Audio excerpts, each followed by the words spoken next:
민주당 민주영입 13호 행동하는 언론인 이훈기입니다. 저는 지난 30년간 신문과 방송 기자로 일해왔습니다. 항상 약자와 소외된 분들을 위해서 따뜻한 기사를 쓰려고 노력을 했고, 자본과 권력으로부터 언론 독립과 언론 자유를 위해서 힘써왔습니다. 제가 인재에 영입되고 전국을 돌면서 당원분들을 만났는데, 지금 윤석열 정권의 폭정에 맞서서 민주당을 지켜주는 게 당원분들이고 대한민국을 지켜주는 게 당원분들이라는 것을 더 절실히 느꼈습니다. 다시 한번 인사드리겠습니다.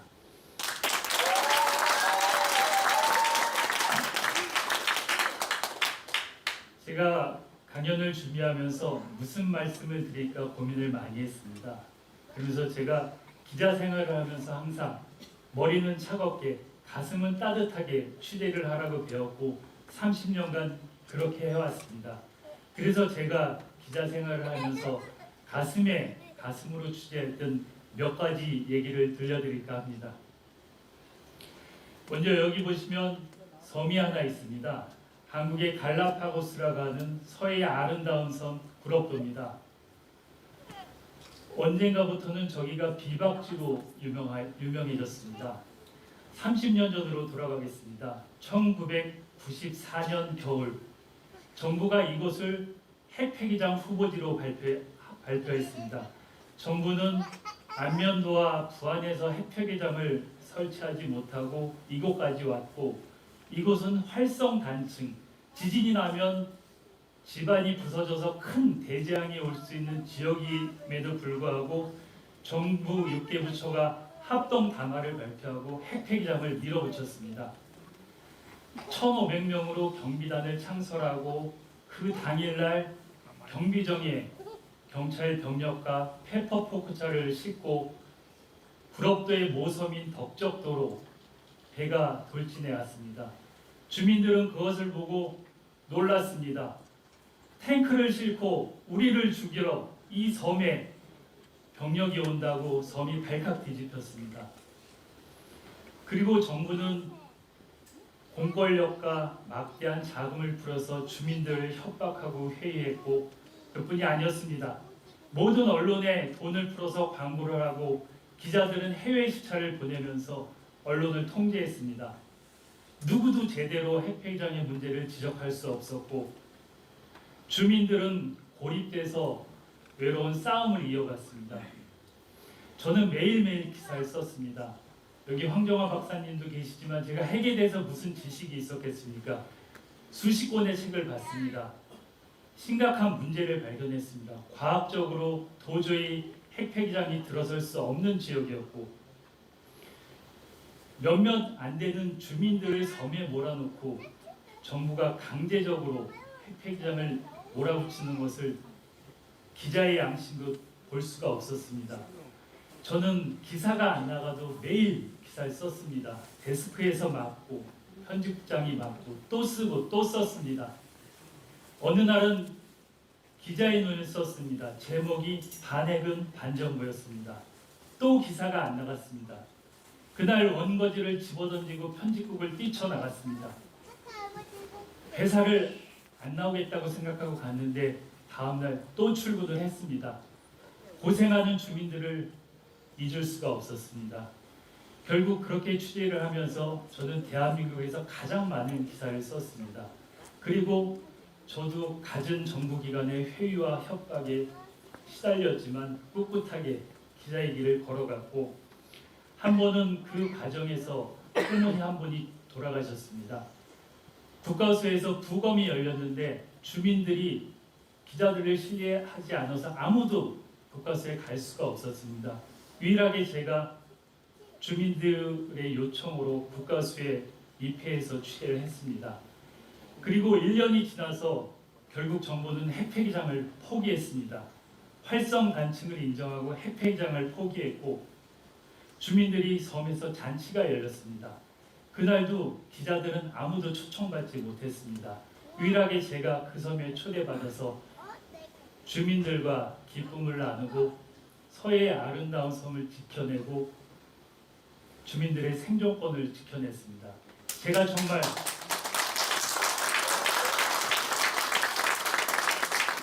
잊을 수 없는 취재였습니다.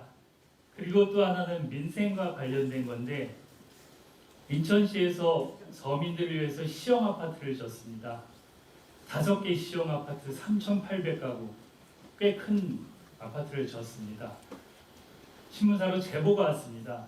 분양가가 엉터리로 산정됐다는 것입니다.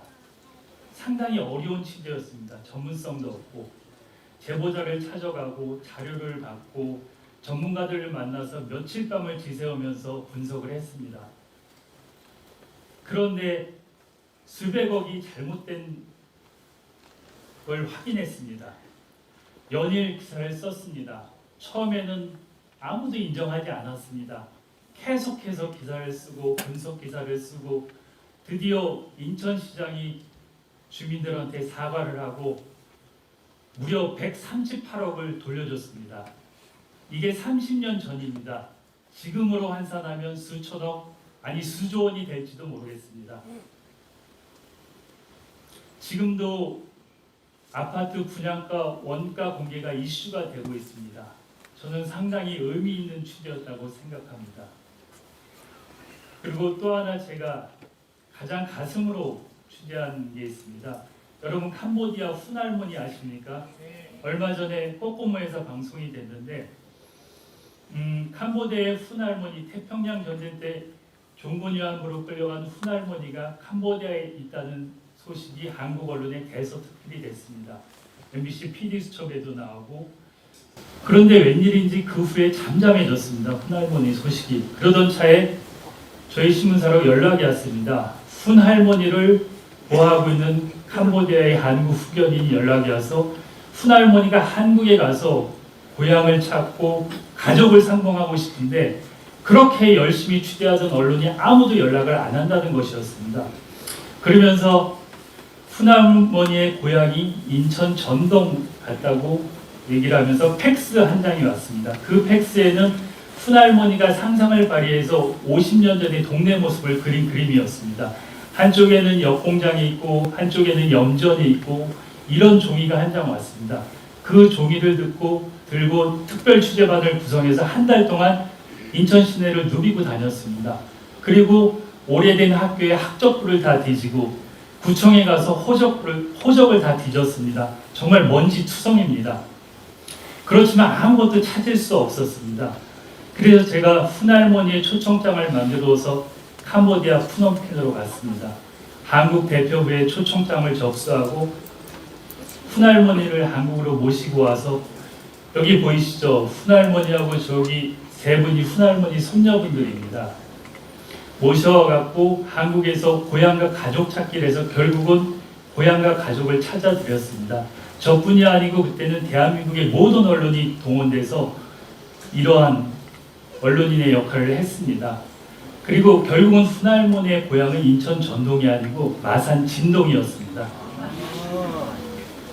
저는 이 취재가 제가 가장 인간적으로 가슴에 남는 취재고 그리고 이 건을 계기로 종군위안부 문제가 우리 사회에서 공론화되고 관심을 갖는 계기가 됐습니다. 그리고 제가 이렇게 나름대로 올곧게 기자 생활을 할 수 있었던 것은 저희 집안의 내력과도 관계가 있습니다. 저희 할아버지는 1945년 해방 직후 최초의 일간지인 대중일보를 창간해서 20년간 지역 언론을 지켜왔습니다. 3.15 부정선거 때는 온 지면을 3.15 사건으로 덮어서 고초를 적기도 했고 저희 아버지도 대중일보부터 26년간 지역 언론에 종사했습니다.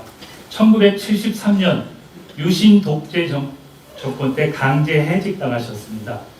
그래서 저희 할아버지는 이승만 독재 정권에 저희 아버지는 박정희 독재 정권에 항거하며 올곧게 사셨습니다. 그리고 저희 어머니는 18살인 중학교 5학년 때 육군의 자원 입대해서 6.25에 참전한 여성 학도 의원분입니다. 지금 93세신데 몇 안 되는 여성 학도 의원분 생존자십니다.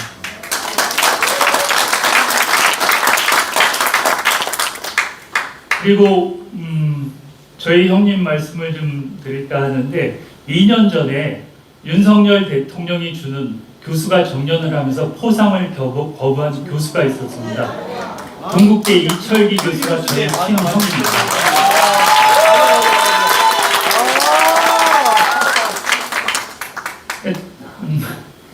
제가 뭐 이런 집안 내력으로 열심히 기자 생활을 했고 또 나름대로 방송 사유와 저지와 언론 운동에도 나름 역할을 했습니다. 잠시 소개해드리면 저기 좌측에 그 여성 앵커가 있고 왼쪽에 ITV 방송장악 선거 이용 이렇게 돼 있죠. 저에게 방송용어로 어깨거리라고 하는데 저게 대한민국 언론사의 되게 상징적인 사건입니다.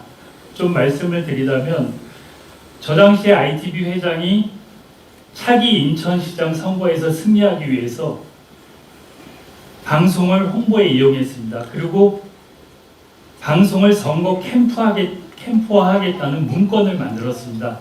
더 충격적인 내용은 방송사의 견학오는 아이들을 잠재적 유권자로 만들고 그 부모들은 차기 선거에서 내 표로 만들겠다. 이런 내용이 담겨 있었습니다. 언론인의 양심상 도저히 참을 수가 없었습니다. 그래서 폭로 기자회견을 했고 당일 메인 뉴스에 1분 54초짜리 자사 현직 회장, 살아있는 권력을 고발하는 뉴스 리포트를 내보냈어요. 그게 바로 저 화면입니다.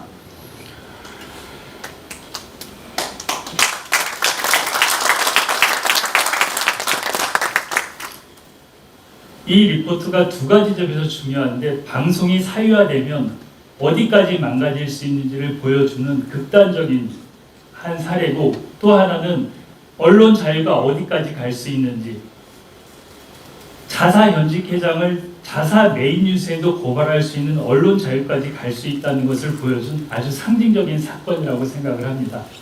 결국 저 회장을 저희는 퇴진시켰습니다. 그리고 또 일이 생겼습니다. 당시 ITV 회장이 막강한 권력을 갖고 있는 경총 회장이었습니다. 이 경총 회장은 방송사를 지렛대로 막대한 부를 창출하려 했습니다. 간단히 설명을 드리면 화학회사였는데 거기서 발생한 폐석회를 수도권 쓰레기 매립지로 반입 처리하지 않고 10만 평의 유수지가 있었는데 거기에 폐석회를 매립하고 10만 평의 땅을 만들고 그 땅에다 아파트를 짓고 이래서 엄청난 부를 창출하려 했습니다. 또 참을 수가 없었습니다. 그래서 대주주와 또 싸웠고 그 해에 방송사 제어가가 있었습니다. 방송위원회도 저런 대주주에게 더 이상 방송을 맡길 수 없다고 했고 저희 스스로도 방송을 문 닫는 게 낫겠다. 저런 대주주하고는 방송을 못하겠다. 그래서 저희도 수백 명이 자발적 실업자가 됐습니다. 그래서 퇴직금의 20%를 모으고 기자, PD, 아나운서, 엔지니어들이 세차장 일을 하고 주유소 일을 하고 급식 배달을 하고 그러면서 3년을 버텼습니다. 그리고 한겨레 신문 발기인보다 3배나 많은 15,000명의 발기인을 모았습니다. 그래서 1093일 3년 만에 공익적 민영방송 OBS를 탄생시키는 기적을 만들어냈습니다.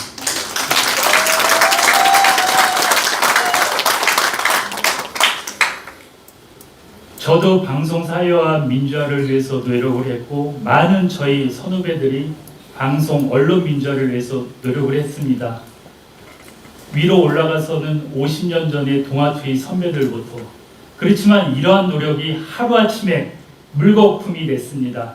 윤석열 정권이 들어서고 민생은 팽개치고 가장 먼저 한 게 언론 장악입니다.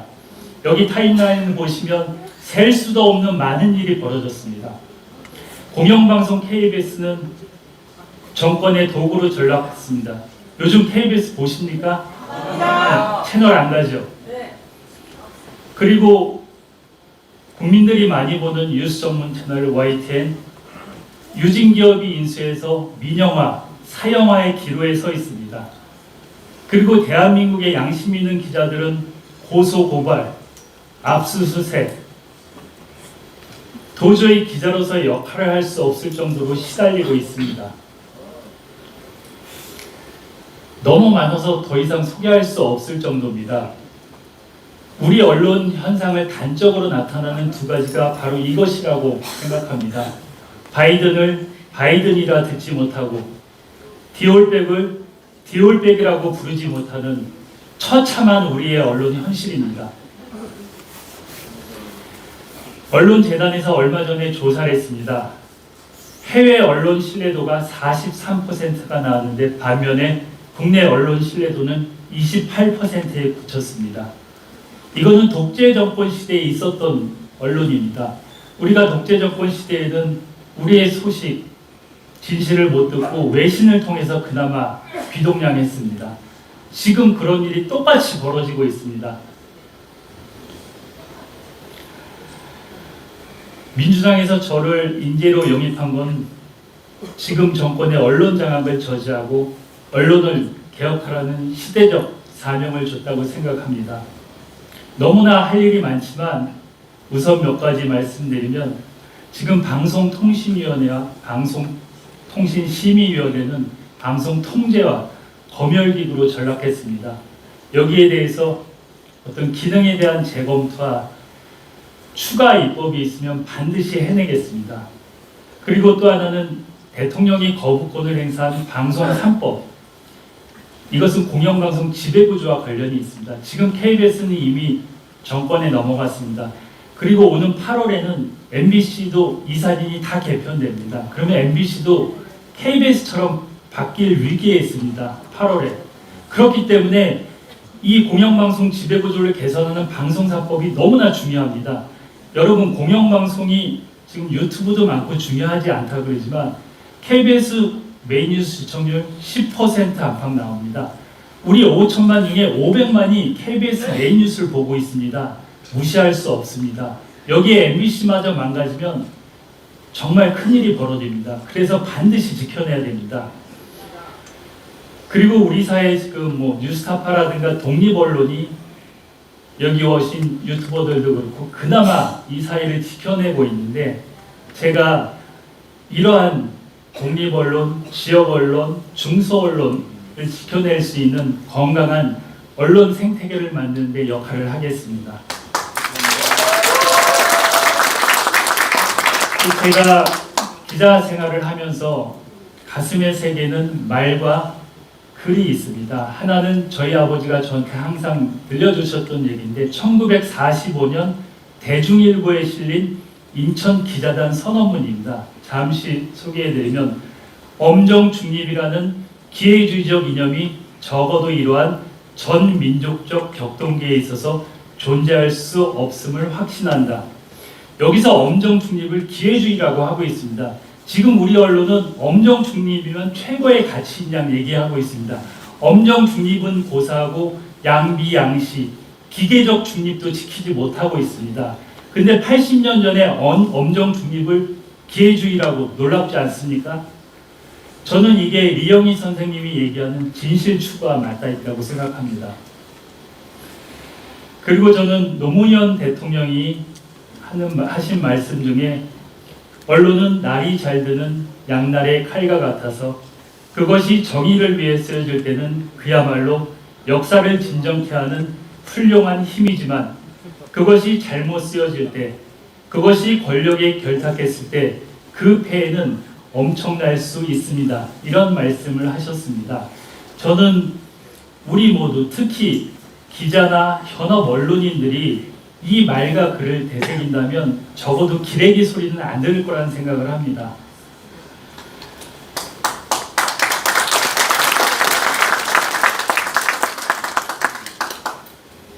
저는 민주당에 행동하는 언론인으로 영입이 됐습니다.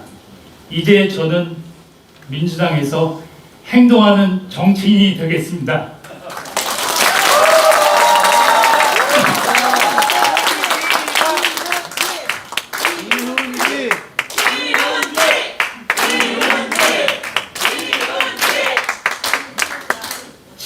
지금 대한민국 사회는 검찰 프레임에 갇혀 있습니다. 얼마 안 되는 검찰 세력이 우리 사회를 지배하고 모든 뉴스는 검찰 뉴스가 브레이크처럼 빨아들이고 있습니다. 제가 반드시 검찰 프레임을 깨겠습니다.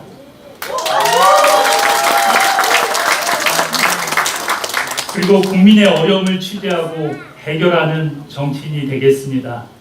지켜봐 주십시오. 고맙습니다.